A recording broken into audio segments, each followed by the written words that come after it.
morning, everyone. I'm so happy again to be up here, but my heart is about to pop out of my chest. So, anyway, I'm thankful again for everyone who organized this and given another opportunity to be here, especially to be talking about this topic, how to be a godly woman, especially in this day and age. So the examples of godly women in Scripture that Susan, our first speaker, presented show us that possessing the attributes of those women is pleasing to God. It should be every woman's goal to attain godliness as a way of life.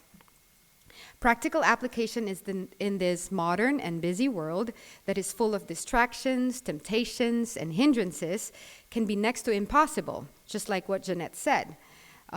If we do not purpose in our hearts the very practice of godliness. So these are the areas where we can show godliness.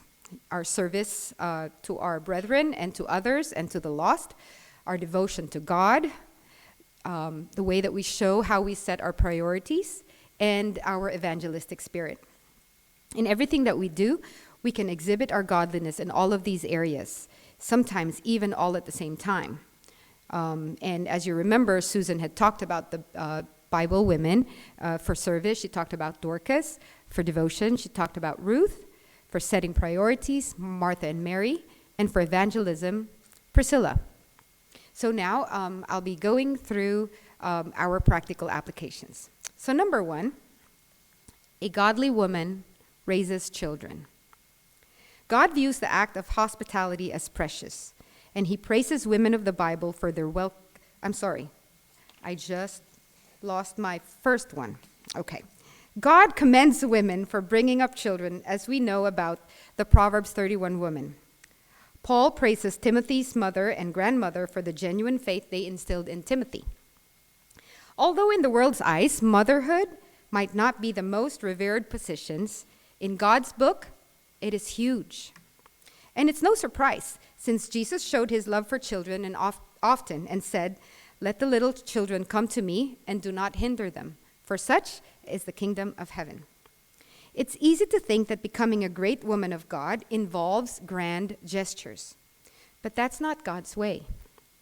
His way is often most humble and unassuming. So be assured, the act of raising children, which is at times belittled in the eyes of society, is one of the most godly acts of service you can do. You change the world every day in the heart of your child, in the heart of a child. So even if you don't have children of your own, there are plenty of ways you can be a role model and supporter in the lives of children around you by simply taking time for them. Leading little children to Christ is definitely the greatest honor on earth.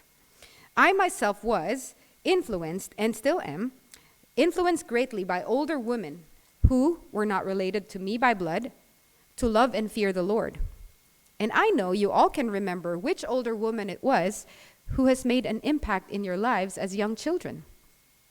Deuteronomy 6:7 shows us that from day to day, our children need to see us living a godly life. From the time we wake up to the time we sleep, they are watching. They are watching the examples of our very life.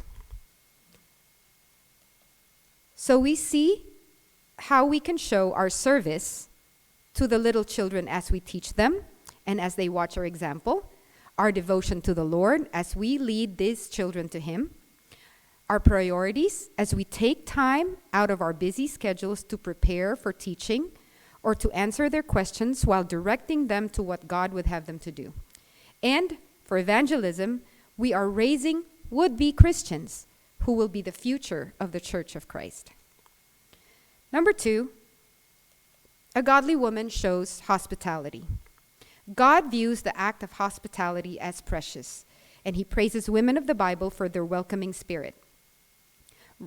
Romans 12:13 says, "Contribute to the needs of the saints and seek to show hospitality." Hospitality doesn't have to be complicated. An invitation for coffee and a chat is just as meaningful as a fancy dinner. When it comes to hospitality, connection is what counts. Remember, 1 Peter 4:9 says, "Be hospitable to one another without grumbling." I think one of the biggest reasons we are tempted to grumble is sometimes we place high expectations for ourselves. We think that unless our home is Pinterest perfect, it's embarrassing to invite guests. So in turn, we get overwhelmed every time we invite someone into our home. And so sometimes we'd rather not. But it's helpful to remember that no home is perfect. And people won't remember the state of the home nearly as much as the people in it and the time spent fellowshipping. Hospitality is an integral part of godliness. We need to be welcoming and inviting to our brethren, to the lost, because we know we also appreciate their own welcome and invitations. So we show our service when we extend our helping hand to those who may need a reprieve from stress, when we go out of our way to entertain them, providing them an environment where spiritual matters may be discussed. We show our devotion to the Lord as we open our homes to fellowship with brethren, or even non-Christians, as we try to expand our sphere of influence. We show our priorities when we put others first, when we think of ways to ease their burdens, put a smile on their faces, and help them through hard times.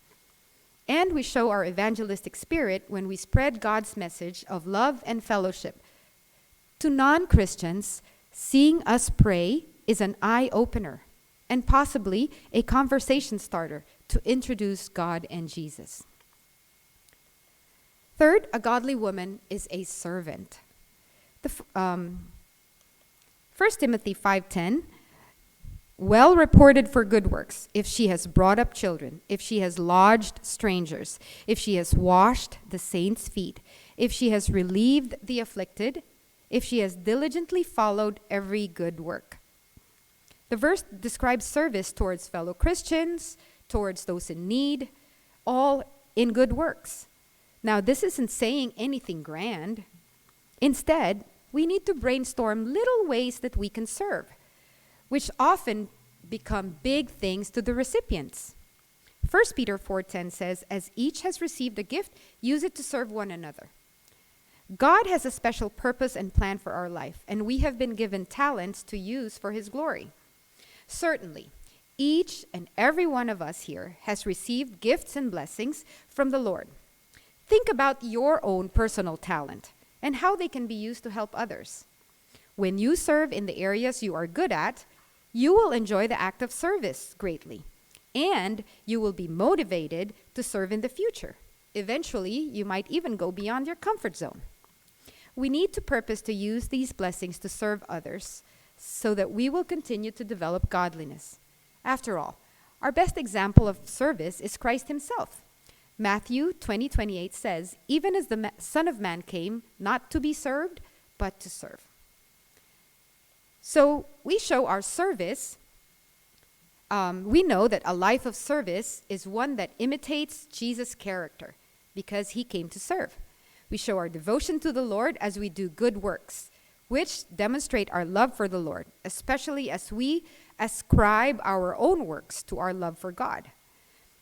Our priorities shows our efforts in putting others first, even as we may have to step out of our comfort zone. And evangelism provides an opportunity to reach the lost as we speak about God and Jesus while performing our good works. Number 4, a godly woman is modest and humble. Modesty is a popular topic when discussing characteristics of a godly woman.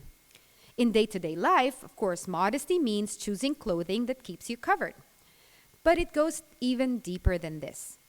Dressing modestly is definitely a must for a woman of God. But we should also possess a spirit of modesty.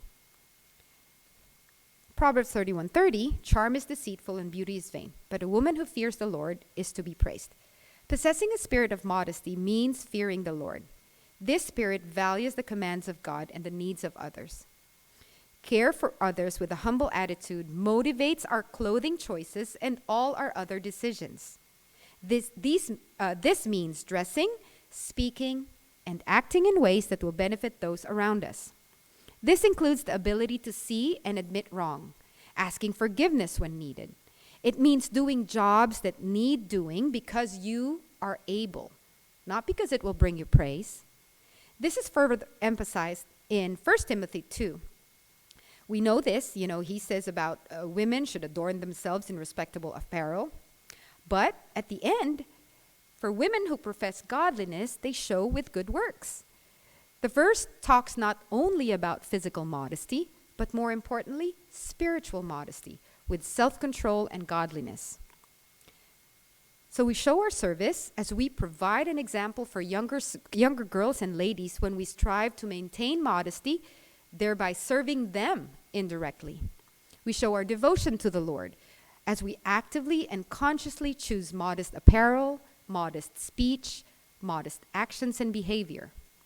We show our priorities. We show that God is foremost in our minds when we choose to be modest, because we do not think of what others will say, but how we can please God. And we show our evangelistic spirit because it opens up opportunities to explain about our God and why we may be different, why we act different, why we look different as Christian women. You don't know how many times I have been asked by my own earthly family members, why don't you wear this anymore? Why don't I see you doing this anymore?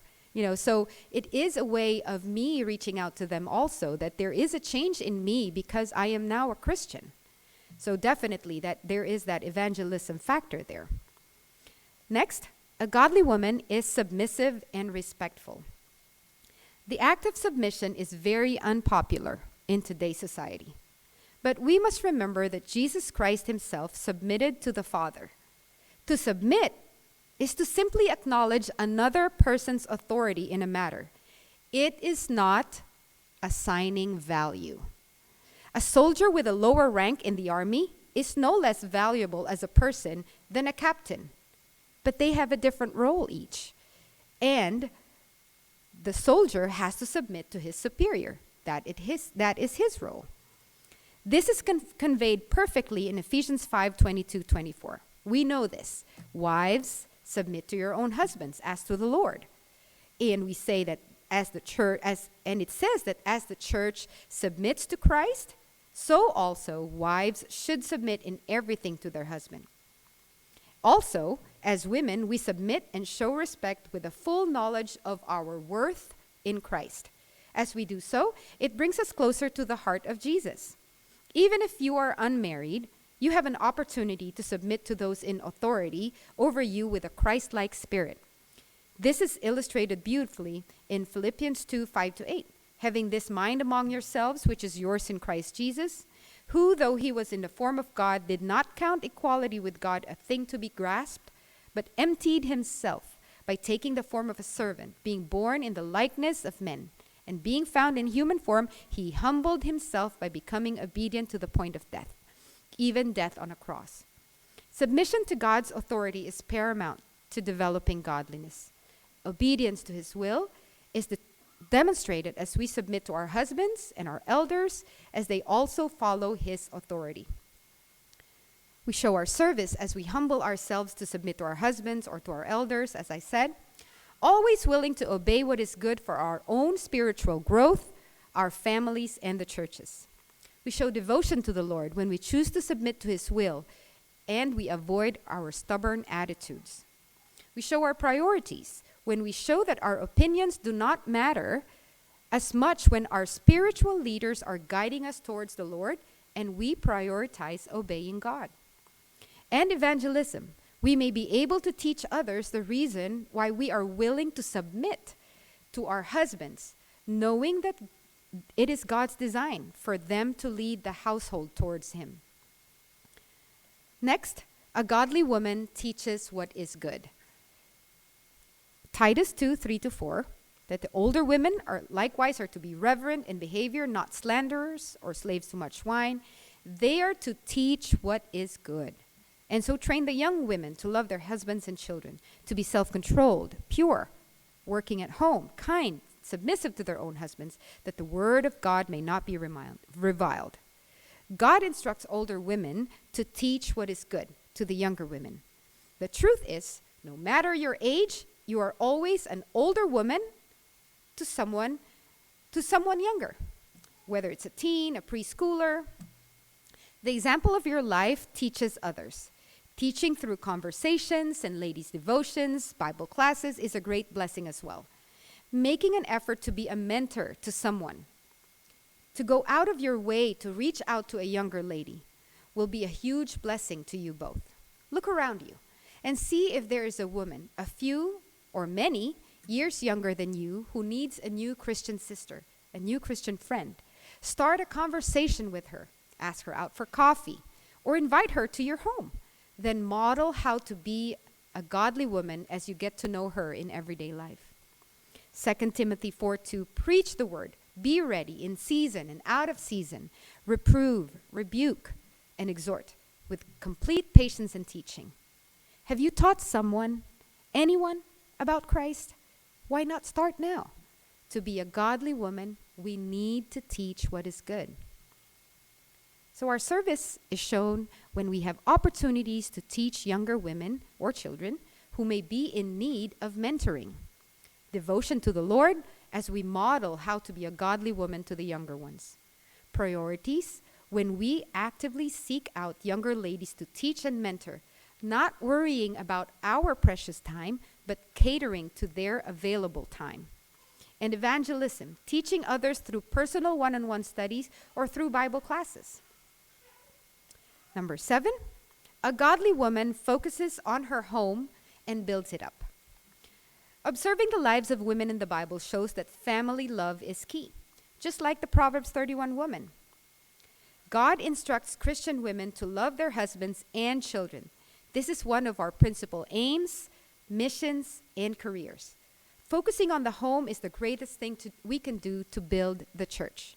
When the home is strong, the church will be strong. In contrast, when the home breaks down, the church may begin to break down as well. First, Christ exhorts us to love our husbands. This seems pretty straightforward. But there's one area in particular I think we sometimes miss. We should always speak well of our husbands in front of others and on social media. I cringe whenever I read a post about a woman complaining or disparaging their husband about something that he did or said. You know, a man's number one need is respect. And if we dishonor him in our speech, even if it's not a big deal to us, it is one of the worst ways to undermine our love for him. Next, God encourages us to love our children. This should come easily and naturally to us. But today, the biggest obstacle to this comes in the form of distractions. Surely every generation of parents has dealt with distractions, taking the focus away from their children. But today, this is even more prevalent. Our demanding and never-ending jobs, our smartphones and screens are a constant temptation for distraction. As C.S. Lewis said, children are not a distraction from the most important work. They are the most important work. So keeping the home is more than staying at home. It is having a heart that is fixed on the home. Proverbs 14:1 says, the wise woman builds her house, but the foolish pulls it down with her own hands. We show our service because there's no better place to start with serving others than our very own homes. We show our devotion to the Lord in that we help steer our household together with our husbands toward God. Priorities. True selfless love is first experienced in the home. We remember even how our moms put us first. And evangelism. It's never ending with our young children. But we have earthly families too, especially like for me, you know, with my own siblings, parents, extended families that do not know Christ the way I do. We have an opportunity to teach Jesus too. Next, a godly woman exercises self-control. For God gave us a spirit not of fear, but of power and love and self-control. 2 Timothy 1:7. So we control ourselves not because of our own strength, but because of God's influence in our lives. He is the one who gave us the power. So self-control is often an ignored virtue in our society, but it is such a crucial one. Women who lack self-control destroy many things, whether through gossip, anger, or selfishness. Personally, I am guilty. I can sometimes lash out with my words when exhaustion and stress get the better of me. So patience and self-control is something I'm constantly working toward. Sometimes it's just a matter of snapping, and then you're like, oh, I can't take that back anymore. I'm so sorry. So sometimes whether it's counting to 10 when you're angry, whispering a prayer, going for a walk, we need to have a strategy in place for when our emotions threaten to overwhelm us. Ask God to help you bridle your tongue and respond always in a loving way, no matter what. Gossip is another area where self-control is a must. A godly woman must be trustworthy, would have a listening ear. She is a confidant in times of need. If people know you as someone who is quick to spread a rumor or laugh behind someone's back, they won't open up to you, thus narrowing your sphere of influence. In Titus 2 verse 5, discreet is another way to translate the word for self-control. Having discretion means having good judgment, to be of good understanding. God says that a woman who lacks discretion is like a jewel in a pig's nose. Proverbs 11:22. Something otherwise lovely is rendered ridiculous in the context of indiscretion. She might be pretty, a real beauty, but if the jewel is in the nose of a pig, what good is it? Basically, showing self-control and discretion boils down to being thoughtful. It means being able to hold your tongue when necessary and listening to the needs of others. So our service is shown when we lift up others who may be downtrodden with the words we choose to speak. We may encourage someone who lacks confidence. Devotion to our Lord when we make a conscious effort to present ourselves in the best light, knowing that we represent Him, His name, and His church. Priorities. We show that God is foremost in our minds when we speak and act in a way that represents Him in a good light. And evangelism opens opportunities for us to explain why we choose not to gossip, why we choose to be peacemakers instead of inciting strife. Next, a godly woman loves God first. Most important of all, a godly woman must love God with all her heart, soul, mind, and strength. Her relationship with the Lord comes first in her life, even before her beloved husband, children, family, and friends. There are so many wonderful responsibilities and roles for women to focus on, and it can sometimes seem like we're being pulled in 100 different directions. But we must nurture our relationship with God above all else. We must be like Mary and choose the good part when she sat at the feet of Jesus in Luke 10:42. As mothers, wives, and servants, we can become too busy. But please, we need to take time to sit at His feet. We need to study His words daily to get closer to Him as our knowledge of Him grows. We need to grow our love as we come to understand that all that He has done for us as we dig deeper in His Word. This is something I have struggled with when I became a Christian first, 20 years ago. As a young wife and mother and a career woman then, I knew in my heart that I loved God, but it didn't show with the way my days went by. I thought I was choosing the good part and was caught up with my identity as a wife, as a mother, and as a career woman. I neglected the best role of my life, and is that of a Christian woman. And for the first few years that I was a Christian, my knowledge of Him and my love for Him never grew. Thank God. He is truly merciful, gracious, patient, and long-suffering towards me. I eventually knocked some sense to my stubborn heart and mind and focused myself into growing more in His knowledge and love. This is how I am standing in front of all of you now. God's love did this, and He keeps on doing it still.